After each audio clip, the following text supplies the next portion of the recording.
join me inside the new Land Rover Discovery, where it is quite nice, isn't it?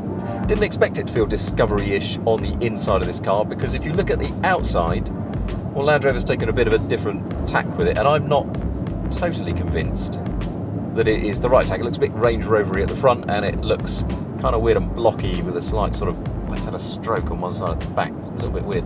But inside, this car feels as lovely as a Discovery always has. Now, I know what you're thinking. British guy, British car. I've seen the comments, I've read them, I'm not going to reply. Oh yeah, he's going to love it, it's a Land Rover. Look, the last time I road tested a Land Rover Discovery, it lost to a Volvo. I can be objective about a British car, but please believe me when I tell you that this new Discovery is really, really very good. I didn't expect it to be, necessarily, because you look at it from the outside and, well, I'm a bit of a fan of the old Discovery look, the Discovery 3 and 4 look, you know, the big boxy shape, and, you know, we all fear change, don't we? And I can see why they've done that to the outside, by the way, because the drag coefficient is now 0.33, and it must have been, I don't know, nearly 0.4, something like that. It's a more efficient car because, you know, the world's more efficient, which is why it's got an aluminium monocoque rather than a separate body-on steel frame, which is heavy and efficient. So, it's supposed to be up to 480 kilos lighter than the last Discovery, which was a heavy old car. Lovely car, great ride, but a heavy car. This one is that bit lighter, but it's still the other side of 2 tons, and one of the reasons it's lighter is because you may hear churning away in front of me. It's got a 2-litre diesel engine in this one. You can also have a 3-litre V6 diesel, you can also have a 3-litre V6 petrol, but this one is the 240 twin turbocharged Ingenium diesel. Now, it has a downside in that the Ingenium diesel engine is quite loud. Discovery Sport particularly, compared to an Audi Q5, say, you know, it makes a difference between choosing one or the other. In here, I promise you, it's really whisper quiet. I'm doing 60 miles an hour, we're in top gear, 1500 RPM.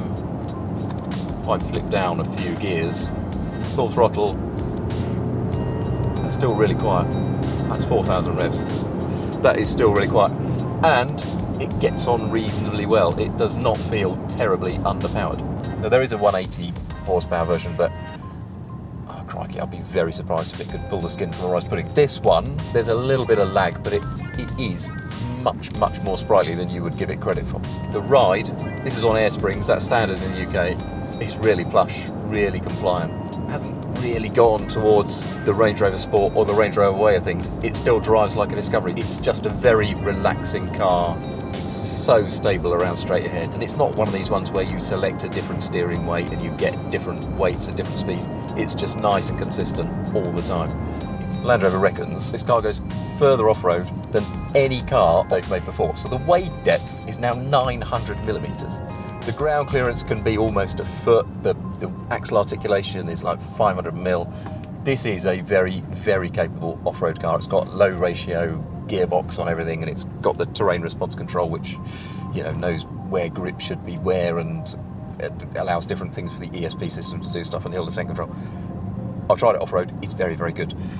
And when it comes to towing, loads of people use these things for towing, horse boxes particularly, and it'll do things like work out your trailer angle.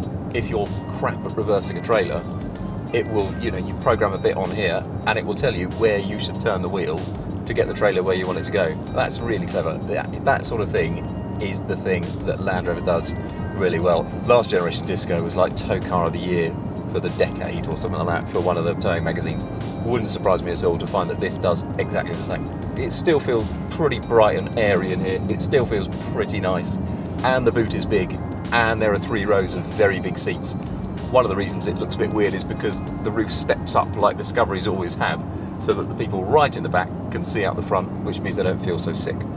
But the fit and finish inside as well is really good, really lovely, and it feels like a Discovery. I'd rather have a separate controller than just a touchscreen. It could do, especially in an off-roader where, you know, if you're bouncing around a bit, you can't keep your finger on the screen properly. It would help if there was a separate controller too. But there are loads of cubby holes. It is a really sensible car. The top spec cars are upwards of 60,000 quid, which is a lot, given it's only got a 2-litre engine. The meat of the range will be about 50,000 quid. Is it as lovely as the last one was in terms of its sort of no-nonsense, bustly approach to life. From the outside, maybe not, but from the inside and from the driving experience, yes, every bit of it. It takes the S out of SUV and is all the better for it.